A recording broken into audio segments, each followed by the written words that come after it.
Vai tā pazaudēšanās vai nozušana mežā ir kaut kāda daļa no tās pieredzes, kur es kaut ko atrodu?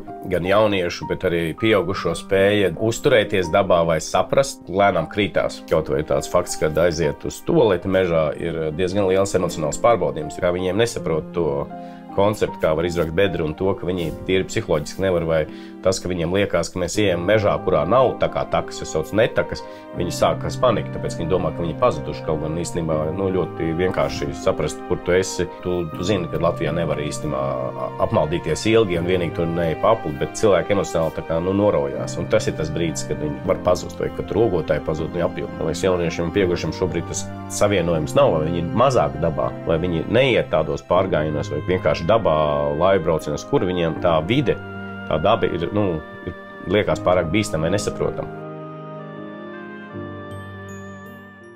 Vai tā